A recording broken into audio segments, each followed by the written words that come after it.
Hey guys, welcome to cook with Gowthi. இன்றைக்கி வந்து பார்த்திங்கன்னா ராகி புட்டு எப்படி பண்ணலாம்ட்டு பார்க்கலாம். ஒரு கடாய் எடுத்துக்கோங்க, ராகி மாவு போட்டுக்கோங்க, உங்கள் தேவையான அளவு.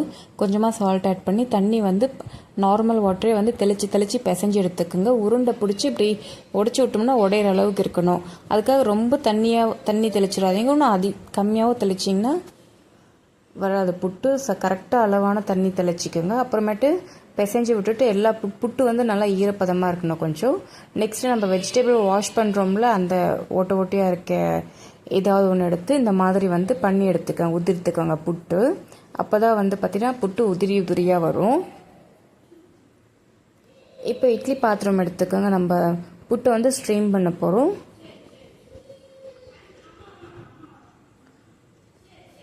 நம்ம வந்து பார்த்திங்கன்னா இப்போ துணி போட்டுக்கோங்க. இந்த துணி வந்து பார்த்திங்கன்னா ஈரமாக இருக்கக்கூடாது, காஞ்ச துணியில் தான் நம்ம வந்து ஸ்ட்ரீம் பண்ண போகிறோம்.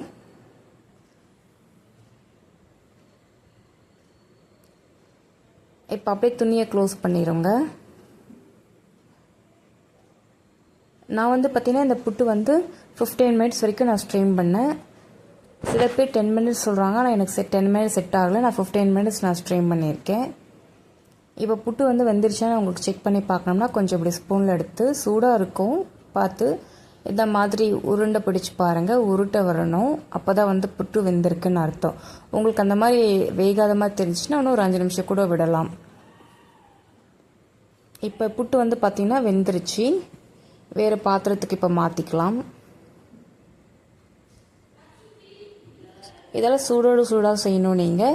அப்புறமேட்டு எடுத்து நம்ம சுகர் நாட்டு சக்கரை ஆட் பண்ணிக்கலான்னு கூடாது. உடனே வேறு பாத்திரத்தில் மாற்றி இந்த மாதிரி புட்டு வந்து உடச்சி விடணும்.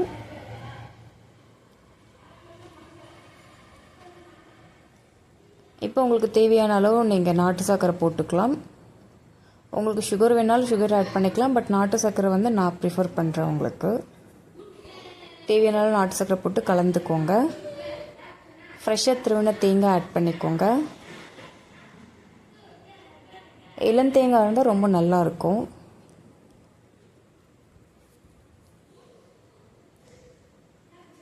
நெக்ஸ்ட்டு நான் 2 டேபிள் ஸ்பூன் வந்து நெய் விட்டுருக்கேன். உங்களுக்கு நெய் வேண்டாம்னா ஸ்கிப் பண்ணிடுங்க. ஏலக்காய் வேணும்னா நீங்கள் போட்டுக்கோங்க.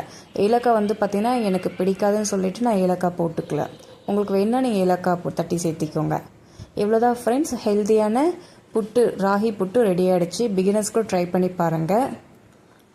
Thank you, bye bye.